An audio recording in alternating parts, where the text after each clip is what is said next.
तथागत बुद्ध मौन का उपदेश नहीं देते। मौन रहना, मौन व्रत पालन करना, ये हमारा धर्म नहीं है। हमारा धर्म है आर्य मौन रहना, आर्य मौन का पालन करना। आर्य मौन का मतलब क्या? स्वागत है आप सभी का।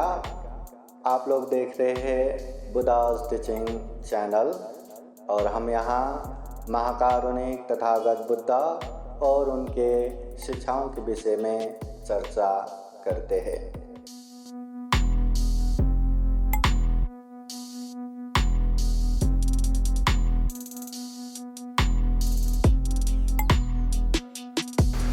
न तावता धम्मधरो यावता बहुभाषति यो चापम्पि श्रुत्वान् धम्मं कायेन पश्यति सवे धम्मधरो होति यो धम्मं न पमज्जति। महाकारुणिक तथागत भगवान बुद्ध को त्रिवार वंदना। महाकारुणिक तथागत बुद्ध द्वारा देशित सुआख्यात धम्म को त्रिवार वंदना। महाकारुणिक तथागत बुद्ध के आर्य श्रावक संघ को त्रिवार वंदना। परम पूजनीय बोधिसत्व डॉक्टर बाबा साहब अम्बेडकर अनाथ पिंडिक जैतवन बुद्ध विहार के विशेष कार्यक्रम में उपस्थित पूजनीय भिक्षु संघ, श्रावणगण, श्रद्धा संपन्न, बुद्धि संपन्न, संपूर्ण उपासक उपासिकाएं। महाकारुणिक तथागत बुद्ध कहते हैं, न तावता धम्मधरो यावता बहुभाषते। कोई व्यक्ति ज़्यादा बातें करता है, कोई व्यक्ति बहुत कुछ जानता है, बहुत कुछ बोल सकता है, इसका मतलब ये नहीं कि वो पंडित है, इसका मतलब ये नहीं कि वो ज्ञानी है। ज़्यादा बातें करने से, ज़्यादा बोलने से कोई भी व्यक्ति यहाँ पंडित ज्ञानी नहीं होते। जो व्यक्ति भले ही कम सुने, कम उपदेश सुने, भले ही तथागत बुद्ध के सारे के सारे वाणी नहीं, पर जितना वाणी सुने उसको अच्छे से शरीर द्वारा पालन करते हैं, अच्छे से पालन करते हैं, तो ऐसे व्यक्ति को धम्मधर कहते हैं, धार्मिक कहते हैं, धम्मवान कहते हैं। और धम्मवान व्यक्ति हमेशा सुखपूर्वक रहते हैं, यहाँ भी वहाँ भी, इधर भी उधर भी, अभी भी बाद में भी। तो हमेशा बिहार में आने वाले उपासक उपासिकाएं याद रखना, अगर हमारे जीवन में सुख हो रहा है, शांति हो रहा है, तो समझ लेना हम धम्म के तरफ है। हम धम्म को न केवल जान रहे हैं बल्कि अभ्यास भी कर रहे हैं, पालन भी कर रहे हैं। इसलिए धम्म को अच्छे से जानना है, धम्म को अच्छे से समझना है और धम्म को अच्छे से पालन भी करना है। हमेशा याद रखना उपासक उपासिकाएं, महाकारुणिक तथागत बुद्ध जो धम्म का उपदेश देते हैं वो मध्यम मार्ग है, अति मार्ग नहीं है। बुद्ध बनने के बाद सर्वप्रथम ऋषिपतन मृगदावन सारनाथ में पंचभद्र वर्गियों को उपदेश देते हैं। तो प्रारंभ में ही बुद्ध कहते द्वे में धम्मा अंता न सेवितव्या, दो अति मार्ग को सेवन नहीं करना है। कौन सा दो अति मार्ग? कामेषु काम सुखलिकानुयोगो, ये शरीर को अति सुख सुविधा देना ये भी अति मार्ग है, छोड़ो। अत्त किलमथानुयोगो, अपने आप को ज्यादा दुख दे के, अपने आप को मार के हाँ, जो धम्म होगा सुख शांति होगा ऐसा सोचते हैं, ये भी अति मार्ग है।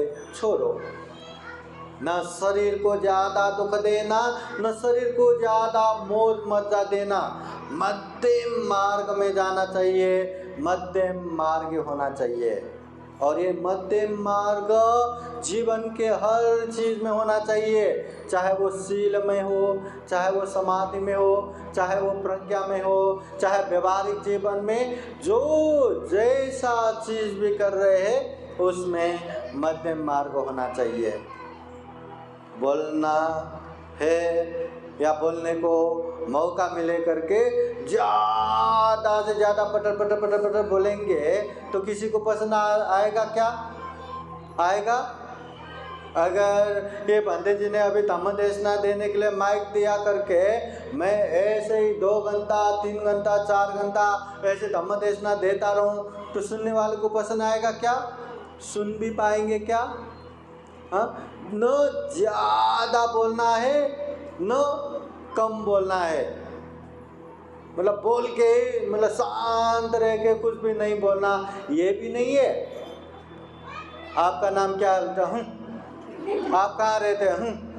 कुछ भी ना बोलना, ऐसा भी नहीं। ज़्यादा बोलना भी नहीं, ज़्यादा कम भी नहीं बोलना। तथागत बुद्ध के समय में एक अटूल उपासक धम्म देशना सुनना है करके बहुत सारे लोगों को लेके श्रावस्ती चेतन बुद्ध विहार में जाते हैं। एक भंते के पास जाते हैं, भंते जी हमें धम्म देशना सुनना है। ठीक है बे, तो इतने अभी धम्म के हिसाब से इतना लंबा धम्म देशना देते, धम्म देशना भी इतना लंबा होता है क्या? चलो चलो चलो करके वापस आते हैं। फिर दूसरे भंते के पास जाते, भंते जी हमें धम्म देशना सुनना है। वो भंते जी तो बहुत लंबा धम्म देशना दिया, आप धम्म देशना दीजिए। हाँ ठीक है करके इतने शॉर्टकट में धम्म देशना दिया, इतने संक्षिप्त में धम्म देना, इतना भी धम्म देशना होता है क्या? शॉर्टकट एकदम छोटा भी होता है क्या? चलो चलो चलो करके भगवान बुद्ध के पास धम्म देशना सुनने जाते हैं। भगवान बुद्ध कहते हैं सर्वदा निंदित व्यक्ति, सर्वदा प्रशंसित व्यक्ति न पहले थे, न अभी है, न बाद में रहेगा। हाँ, यहाँ जो व्यक्ति ज्यादा बोलते हैं वो भी निंदित होते हैं, जो व्यक्ति कम बोलते वो भी निंदित होते हैं। सर्वदा प्रशंसा प्राप्त, सर्वदा निंदा ही प्राप्त व्यक्ति यहाँ कोई नहीं होता। बुद्ध को तो निंदा करने वाला है यहाँ इस दुनिया में, ऐसे ऐसे विद्वान हैं जो बुद्ध को भी निंदा करते हैं, तो बाकियों का तो क्या कहना। इसलिए यहाँ जो जैसा भी आप लोग करेंगे, निंदा करने वाले भी मिलेंगे, प्रशंसा करने वाले भी मिलेंगे। इसलिए बुद्ध स्पष्ट कहते हैं कोई व्यक्ति हमें निंदा करता है ये सोच के दुखी मत बनो, कोई व्यक्ति हमें प्रशंसा करता है ये सोच के खुशी भी मत बनो। अगर कोई निंदा करता है तो सोचो जो चीज निंदा कर रहे वो हम में है कि नहीं, वो अवगुण हम में है कि नहीं। अगर सही में हम में है तो महसूस करो, उसको धीरे धीरे धीरे धीरे छोड़ते जाओ। अगर कोई प्रशंसा करता है तो सोचो जो प्रशंसा कर रहा है वो गुण धर्म हम में है कि नहीं। अगर है तो उसको संरक्षण करो, उसको बढ़ाते आगे बढ़ो। पर निंदा किया तो जमीन में लोट-पोट करके दुखी होना, प्रशंसा किया तो आसमान में उड़ते रहना, ये चीज हमेशा हमें दुख देगा, कष्ट देगा। इसलिए अति मार्ग हमेशा दुख का कारण है, हमेशा अशांति का कारण है। बुद्ध कहते हैं मध्यम मार्ग बनो, मध्यम मार्ग में चलो। बोलना है ज्यादा बोल के नहीं बैठना, शांत बैठना है तो शांति बैठ के बिना ना बोले ऐसा न रहना। अभी ये सुजाता उपासिका 3 महीना ये मौन व्रत पालन करेंगे करके 3 महीना नहीं बोले। आप लोगों को अच्छा लगा कि बुरा लगा? ये ना बोलना ठीक है कि ठीक नहीं है? हाँ अच्छा लगा? हाँ, पालन करके देखो, फिर घर में क्या क्या होता है फिर पता चलेगा। हाँ, कोई आके हाँ ये घर के लिए ये सामान चाहिए लाओ बोलेंगे तो हाँ करके बोलना। हाँ, घर व्यवहार में रहते समय मौन धारण पालन करके बैठना आसान नहीं है। उसके लिए न केवल सुजाता, हाँ, ये पार्क आई प्रमुख, सारे परिवार का साथ देना चाहिए। आप सोचो ना, या पंते जी है, पंते जी के शिष्य वो बिजानंद 3 महीना में नहीं बोलूंगा पंते जी, बोला तो पंते जी परमिशन देगा क्या? यहाँ ये ग्रंथ वाचन करने जाओ, ये परित्राण करने जाओ, ये धम्म देशना देने जाओ, नहीं नहीं बोलेंगे तो चलेगा? एक के मतलब एक ही मैं बैठूंगा करके बैठा तो सफल नहीं होता, उसका आजो बाजो सबका साथ चाहिए। अरे 3 महीना बोल ही नहीं रहे, हमें ये बोलना है वो बोलना है, ये करवाना है वो करना है, कुछ समझता ही नहीं करके घर परिवार वाले दुख दिया तो, अलग व्यवहार किया तो, सबका साथ चाहिए। इसलिए बुद्ध कहते हैं घर व्यवहार में रहते हैं ना, इसलिए अति मार्ग कभी मत करो, बिल्कुल शांत मौन मत रहो, और बिल्कुल बोलना है करके बोलते बोलते मत जाओ। तो इसका मतलब क्या? ये मौन पालन करना अच्छा है कि बुरा है? अभी बोलो, अच्छा है कि बुरा है?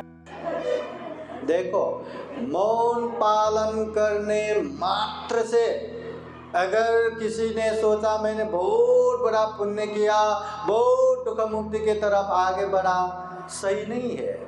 तथागत बुद्ध मौन का उपदेश नहीं देते। मौन रहना, मौन व्रत पालन करना ये हमारा धर्म नहीं है। हमारा धर्म है आर्य मौन रहना, आर्य मौन का पालन करना। आर्य मौन का मतलब क्या है? जहाँ अति जरूरत है वहाँ बोलना, बाकी समय में शांत रहना, शांत, ये आर्य मौन। अब इसके बावजूद भी इतना हिम्मत करते हुए, इतना संकल्प करते हुए सुजाता उपासिका ने 3 महीना मौन व्रत ये पालन किया। ये अच्छी बात इस माने में भी है कि तथागत बुद्ध कम से कम दुख मुक्त भी होना चाहते हैं, निर्वाण भी प्राप्त करना चाहते हो तो 10 पारमिता पूर्ण करना है। 10 पारमिता, 10 पुण्य पारमिता पूर्ण करना है। दान, शील, निष्क्रम, वीर्य, प्रज्ञा, शांति, सत्य, अधिष्ठान, मैत्री, उपेक्षा, ये 10 पारमिता में एक पारमिता है अधिष्ठान पारमिता। जब तक हम अधिष्ठान नहीं करेंगे, जब तक वो अधिष्ठान में पूर्ण होके नहीं निकलेंगे, तब तक हम दुख मुक्त नहीं हो सकता। 3 महीना देखना आप लोग, 3 महीना में नहीं बोलूंगा करके पालन करते जाने वाले भी 1 दिन 2 दिन 3 दिन होते होते आता जाओ दिया अगली साल अनंतर करो या करके वो तुरंत तोड़ देता है। मगर पालन करके परिपूर्ण होके आना यह अधिष्ठान पारमिता है। ये कार्यक्रम जब शुरू हुआ ना, यहाँ जो कार्यक्रम शुरू हुआ, आप लोग बीच बीच में उठ के जाऊंगा ये सोच के बैठे हैं क्या? पर अधिष्ठान भी नहीं किया ना कि जब तक कार्यक्रम खत्म नहीं होगा मैं यहाँ से उठूंगा ही नहीं। अधिष्ठान करते तो कितना भी कुछ भी हो, नहीं ये कार्यक्रम होने दो, नंतर बाद में उठूंगा करके आप लोग बैठे रहेंगे। मगर अधिष्ठान नहीं है, किसी घर के परिवार वालों ने बुलाने आया तो चुपके से निकल जाएंगे, थोड़ा बोर हो गया तो चुपके से निकल जाएंगे, किसी का फोन आया तो चुपके से निकल जाएंगे। अरे अधिष्ठान किया होता तो क्या वो फोन देख के बैठेगा क्या?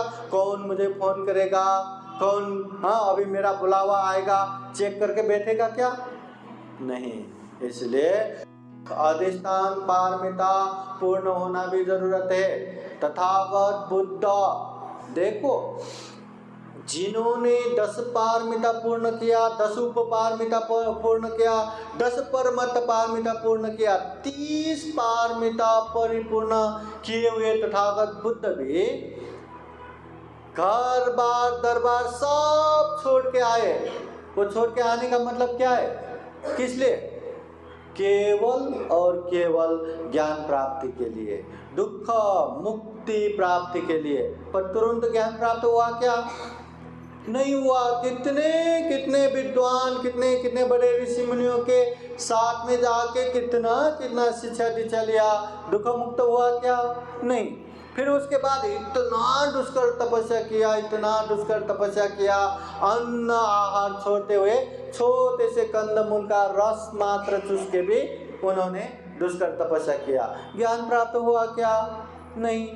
जब सारा अति मार्ग छोड़ के मध्यम मार्ग में गए, मध्यम मार्ग बने और वैशाख पूर्णिमा के दिन उन्होंने अधिष्ठान करके वज्रासन में बैठे कि जब तक मैं ज्ञान प्राप्त नहीं करूंगा तब तक ये मेरे शरीर का सारा रक्त सूख जाए, सारा का सारा मांस सूख जाए, या मैं हड्डी क्यों न बचूं, पर जब तक ज्ञान प्राप्त नहीं होगा अब मैं उठूंगा नहीं, मैं ये आसन से उठूंगा नहीं।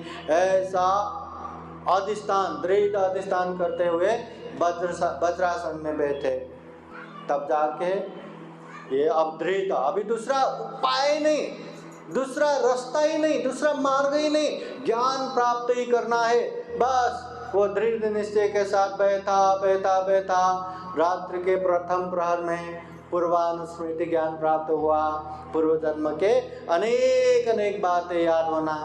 फिर उसके बाद रात्रि के द्वितीय प्रहर में च्युत्योत्पत्ति ज्ञान प्राप्त हुआ कि कैसे च्युत होता है, कैसे उत्पन्न होता है, कैसे उदय होता है, कैसे व्यय होता है, कैसे जन्म होता है, कैसे मरण होता है, वो ज्ञान प्राप्त हुआ। और रात्रि के तृतीय प्रहर में आश्रव 6 ज्ञान प्राप्त हुआ, क्लेश मुक्त हुआ, प्रतीति समुत्पाद ज्ञान का प्राप्त हुआ। फिर जाके वो सम्यक संबुद्ध बने, बुद्ध बने। देखो ये अधिष्ठान इतना जरूरी है।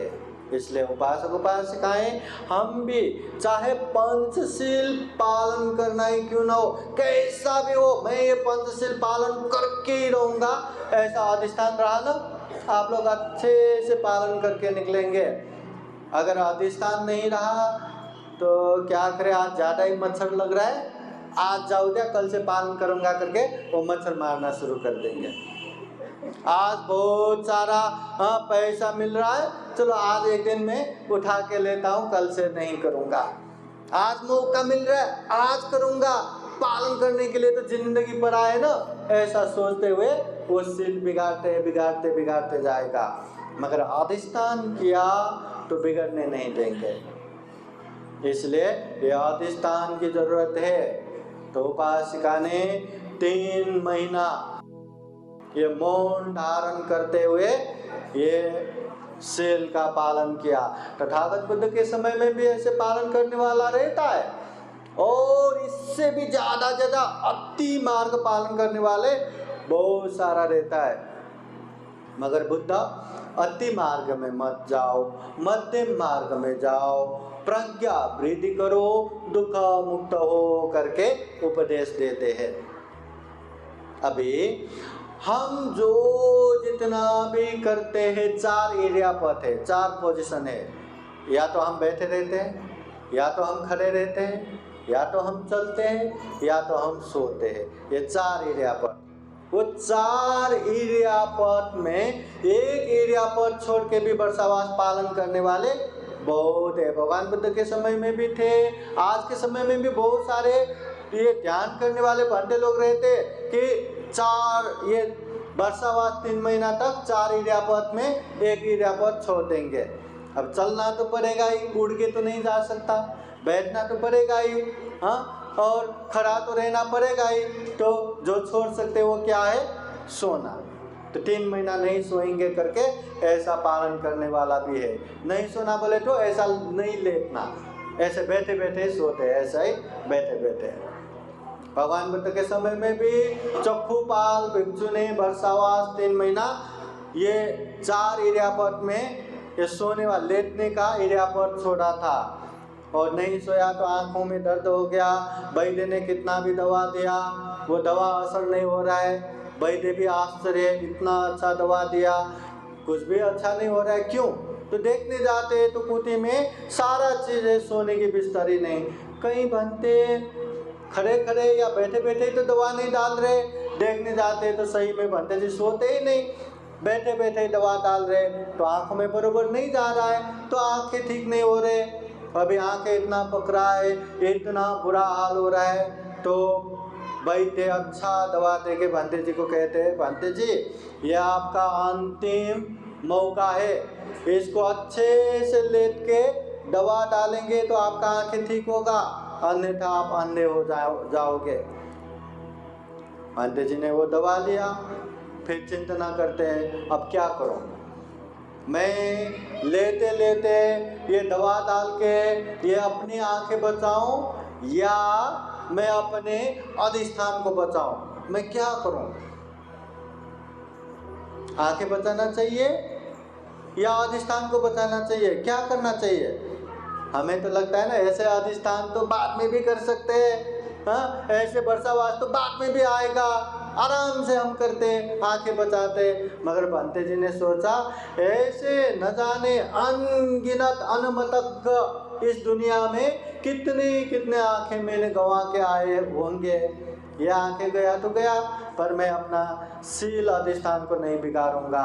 उन्होंने ऐसे दवा डाला, दवा तो गया नहीं, रात के मध्य प्रहर में आंखें भी गया और साधना करते करते दुख मुक्ता और अंत भी हो गया, आंखें भी गया क्लेश भी गया, मतलब आंखें नहीं बचाया। तो अधिष्ठान, ऐसा अधिष्ठान करने वाले तथागत बुद्ध के समय में भी थे, उनसे पहले भी थे, अभी भी है, बाद में भी रहेगा। पर हमेशा याद रखना हमें अति मार्ग में नहीं जाना, मध्यम मार्ग में जाना है। जो अधिष्ठान करते हैं उसको अच्छे से पालन करना है। और ये जो मौन धारण, आर्य मौन धारण करना और अच्छी बात है, क्योंकि दुनिया में ज़्यादा से ज़्यादा पाप ये वाणी से होते रहते हैं। ज़्यादा बोलने वाले जिस किसी का भी आदत है उसका ज़्यादा से ज़्यादा पाप होते रहते हैं। क्या बोलते समय 4-5 उपासक उपासिका मिलके जब बातें करने लगते हैं तो बातें करते करते अरे हमें झूठ नहीं बोलना ये ख्याल में रखते हुए बात करेंगे क्या, अरे हमें चुगली नहीं करना ये ख्याल में रखते हुए बातें करेंगे क्या, अरे हमें गाली की शब्द नहीं लाना ये ख्याल में रखते हुए बातें करेंगे क्या, अरे हमें तो निंदा चर्चा नहीं करना ये सोचते हुए बातें करेंगे क्या? नहीं। तो बातें करते जाएंगे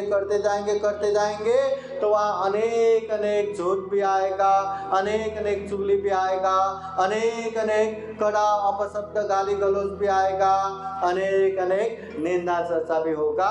और ये सब अकुशल है, ये सब पाप है। हम बातें करते जाएंगे, बातें बातों में ऐसा अनेक अकुशल होता रहता है। इसलिए महाकारुणिक तथागत बुद्ध कहते हैं ज्यादा बातें करने वाले लोगों का ऐसा अनेक दोष रहता है। वो न चाहते हुए भी झूठ बोलते रहते हैं, वो न चाहते हुए भी चुगली करते रहते हैं, वो न चाहते हुए भी लोगों को हानि पहुंचाते रहते हैं, वो न चाहते हुए भी कड़ा अपशब्द गाली गलौज की शब्द बोलते रहते हैं, वो न चाहते हुए भी लोगों की निंदा चर्चा करते रहते हैं, वो न चाहते हुए भी अनेक मुसीबतों में फंस जाते हैं। इसलिए हमें ज़्यादा बातें नहीं करना, ज़्यादा बोलते नहीं रहना। आप लोग बताइए, 2 लोग हैं, एक है ज़्यादा ही बोलते रहना, पटर बोलते रहना, और दूसरा है जितना चाहिए उतना ही बोलते हैं। आप लोगों को वो 2 में कौन सा पसंद आएगा? ज़्यादा बोलने वाला या जितना चाहिए उतना बोलने वाला? कौन पसंद आएगा? जितना बोलने चाहिए उतना ही बोलने वाला पसंद आता है। ज़्यादा बोलने वाला पसंद आता है क्या? नहीं आता। इसलिए हमें हाँ, जितना चाहिए उतना बोलने वाला पसंद आता है तो हम भी वैसा बोलेंगे तो लोगों को पसंद आएगा। ज़्यादा बोलने वाला हमें पसंद नहीं आता तो हम ज़्यादा बोलेंगे तो दूसरों को भी पसंद नहीं आएगा। बिल्कुल नहीं आता। ज़्यादा बोलने वाला परेशान करके रखते हैं। हाँ, आपका नाम क्या है, आप कहाँ से आए, आपके घर में कौन कौन है, हाँ आपका यही नाम क्यों है, आप यही क्यों रहते हैं, आप ऐसा ही क्यों करते हैं, आप वैसा ही क्यों करते हैं। अरे इतना प्रश्न इतना प्रश्न इतना प्रश्न सुन सुन के दिमाग थनक जाता है, इतना चिड़चिड़ा आता है, इतना गुस्सा आता है। ऐसा बोलने वाला बहुत है और ऐसे लोगों को पसंद नहीं आता। पहले की एक कहानी, एक राजा था, उसकी राज्य भी बहुत अच्छा था, समृद्ध था, सब कुछ ठीक ठाक था। एक ही चीज अच्छा नहीं था, वो था राजा की आदत। ज्यादा ही बोलते, इतना बोलते कि सारे दरबार के लोग, सारे लोग परेशान है। पर परेशान हो तो भी राजा को बोलने की हिम्मत किसका, कौन राजा को बोलेगा, है ना। राजा को कुछ बोलेंगे तुरंत सजाएं दे सकते हैं, गुस्सा हो सकते हैं, कुछ भी कर सकते हैं, कोई कुछ नहीं बोल सकता। उनके दरबार में एक पंडित मंत्री था, न्याय मंत्री, और वो मंत्री बोधिसत्व, भविष्य में बुद्ध बनने वाला। और सब वही मंत्री बोधिसत्व को कुछ तो राजा को बोलो, वही सब उसको ही रिक्वेस्ट कर रहा था। मगर बोलेंगे तो भी ऐसा ही बोल सकते हैं क्या, समय आना चाहिए, मौका आना चाहिए, तभी बोलना चाहिए। कभी भी कहीं भी कुछ भी बोलेंगे तो उसका भी कोई औचित्यता नहीं रहता। तो बोधिसत्व ढूंढता रहा, कोई तो मौका जरूर मिलेगा राजा को समझाने का। ऐसा मौका ढूंढते रहा, अभी मौका मिल गया। मौका क्या मिल गया, उन समय में हिमालय पर्वत के पास एक तालाब था। वो तालाब में एक कछुए रहते थे। वहाँ बार बार दो हंसराज दूर से उड़ते हुए वहाँ आते थे, स्वच्छ निर्मल पानी पीते थे, चला जाते थे। अभी आते जाते कछुए और हंसराज में मित्रता हो गया। अभी मित्रता हो गया तो बातों में वो दो हंसराज वो कछुए को कहते हैं, अरे मित्र कछुए, तुम इतने ठंडागार, इतने एकदम ठंडी ऐसे तालाब में रहते हैं, तुम्हें तकलीफ नहीं होता क्या। तो कछुए कहते, तकलीफ हो तो भी क्या करें, हमारा तो नसीब यही है। अरे वो हंसराज कहते, अरे तुम क्या कहते हो, दुनिया में यही एक जगह नहीं है, ऐसे बहुत सारे जगह है जहाँ बहुत सुंदर मनोरम जगह है। हम जहाँ चित्रकूट पर वो जंगल में रहते, वहाँ बहुत खूबसूरत तालाब है, बहुत ही मनोरम जगह है, अगर तुम चाहते हो तो वहाँ भी तो आ सकते हैं। तो कछुए हंसते, अरे मित्र, आप लोगों के पास तो पंख है जो उड़ के जाते, मेरे पास ऐसा पंख थोड़ी ना है, मैं थोड़ी ना वहाँ आ सकता हूँ। तो हंसराज कहते, अरे नहीं मित्र, अगर हम जैसा कहेंगे वैसा ही तुम करने के लिए तैयार हो जाओगे तो हम लेके जाएंगे ना। तो कछुए बोलते, अगर तुम लोग लेके जाओगे तो मैं तो कुछ भी तक करने के लिए तैयार हूँ।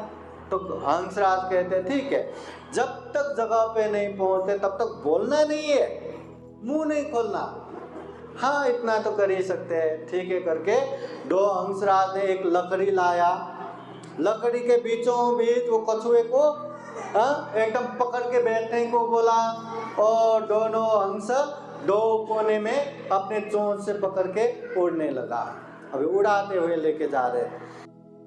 हिमालय पर्वत से होते होते नगर में आ गया। नगर के बाहर जंगल था, तो नगर में आते आते अभी नगर की तरफ, अभी कछुए को लेके उड़ रहा है तो एकदम ऊपर से भी नहीं उड़ सकता, नीचे से उड़ रहा था। तो ऐसे खेलते हुए बच्चों ने देखा, और देखने के बाद सब लोग चिल्लाने लगा, अरे देखो कछुए भी उड़े जा रहे करके एकदम चिल्लाते जाने लगा। तो ऐसे चलाते चलाते पीछे पीछे आ रहा था। एक बार हो तो समझ सकता है, 2 बार हो तो समझ सकता है, बार बार ऐसे चिल्ला चिल्ला के सारे बच्चे पीछे आए तो कछुए को सहन नहीं हुआ। उसको बोलने का मन हुआ, अरे मैं उड़ रहा हूँ तो मेरे मित्रों ने मुझे उड़ा के लेके गया, तुम लोगों का क्या परेशानी है, तुम लोगों को क्या दुखाई है ना, क्यों सर दर्द है, ऐसा कहने को मन लगा।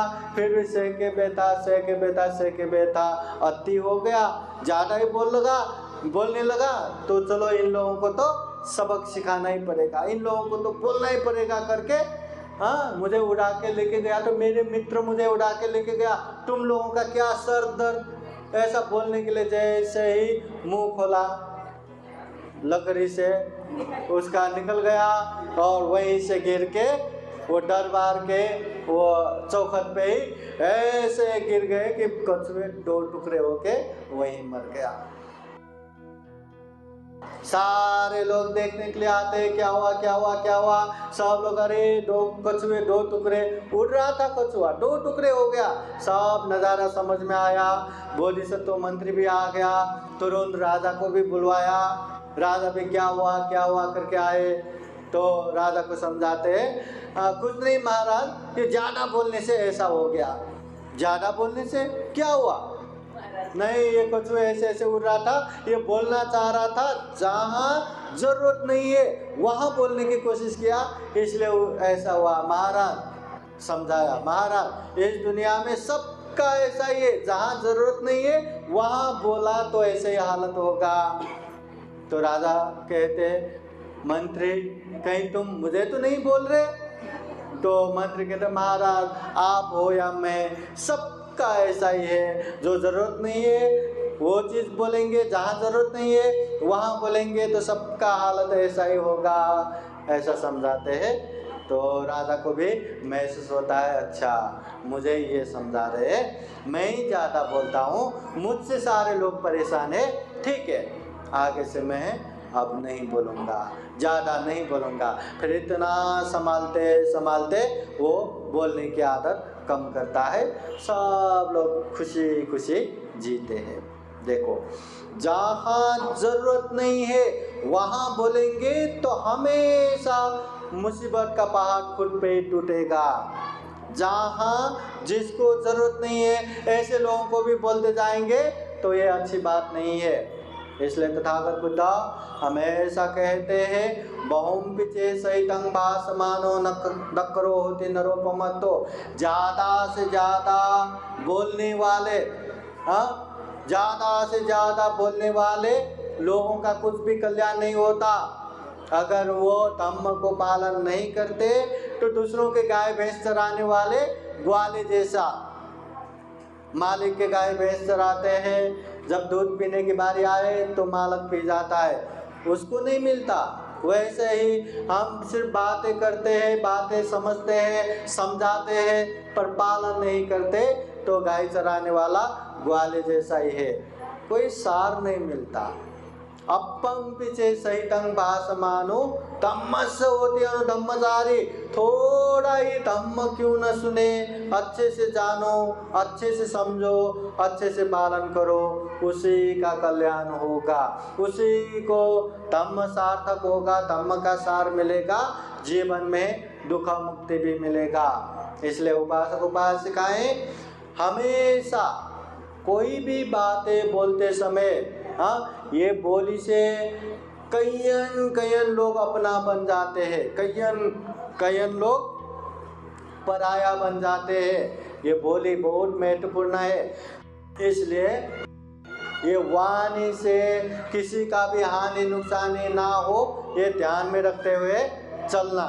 आप लोग कितना भी अच्छी बातें बोलो, कितना भी धम्म की बातें बोलो, अच्छी बातें, पर ज़्यादा बोलते समय ये 4 चीज़ फिल्टर करते करते बोलना है। 4 चीज़ फिल्टर करना है। क्या क्या फिल्टर करना है? मुसावादा, असत्य झूठ नहीं बोलना, कितना भी आप बोलो झूठ नहीं बोलना। फिर पिसून वाचा, चुगली नहीं करना, किसी का भी चुगली करके नहीं बोलना, ये फिल्टर करना है। तीसरा, परुष वाचा, कड़ा अपशब्द नहीं बोलना, किसी को गाली गलौज नहीं देना, ऐसे गाली गलौज की शब्द प्रयोग नहीं करना। चौथा, संपप्पलाप वाचा, निंदा चर्चा नहीं करना। ये 4 चीज फिल्टर करते करते बोलना है। 4 चीज फिल्टर करते करते हमें वाणी प्रकट करना है। कम से कम दूसरों का उपकार नहीं कर सकते, दूसरों का मदद नहीं कर सकते, तो वाणी से किसी का दुख कष्ट भी नहीं पहुंचाना। इसलिए याद रखना, हमेशा मध्यम मार्ग पे चलना है। बोलना है करके ज़्यादा भी नहीं बोलना, चुप रहना करके शांत भी नहीं रहना। जहाँ जितना जरूरी है उतना बोलना ही चाहिए। और बोलना भी कहीं भी कभी भी कुछ भी बोल के नहीं बैठना। इंसान को हंसना चाहिए करके कहीं भी हंसते बैठेंगे, कोई मरा हो तो वहाँ भी हंस के बैठेंगे। अरे नहीं, ऐसे जगह पे रो के बैठना है करके जहाँ खुशहाली में गए वहाँ भी रो के बैठना है क्या? प्रज्ञावान बनना है। पंजावंतस अयं धम्मो, ये धम्म प्रज्ञावानों के लिए कहाँ क्या चीज बोलना है ये हमेशा याद रखना। तथागत बुद्ध क्या बोलते हैं? तथागत बुद्ध हमेशा सत्य बोलते हैं, असत्य नहीं बोलते। तथागत बुद्ध हमेशा दूसरों का हित कल्याण हो ऐसे ही वाणी बोलते हैं। दूसरों को अच्छा लगे या बुरा लगे उससे लेन देन नहीं है। 3 चीज याद रखना, एक बात सत्य होना चाहिए, दूसरा अच्छा परिणाम होना चाहिए, तीसरा उन लोगों को प्रिय लगे या अप्रिय लगे उसका लेना देना नहीं है। वैसे ही असत्य नहीं बोलना चाहिए। असत्य बोल के दूसरों को अच्छा लगे तो भी नहीं बोलना चाहिए। असत्य बोल के दूसरों का फायदा हो तो भी नहीं बोलना चाहिए। असत्य असत्य है, इसलिए असत्य नहीं बोलना, शांत रहना। और बोलना सत्य है, वो भी दूसरों का हित उपकार हो तो, अगर उसका बुरा परिणाम आए तो वो सत्य नहीं बोलना, आर्य मौन रहना, शांत रहना। ये तथागत बुद्ध के वाणी है। इसलिए हमेशा सत्य बोलना चाहिए, लोगों का हित उपकार के लिए बोलना चाहिए, हमेशा मैत्री करुणा पूर्वक बोलना चाहिए।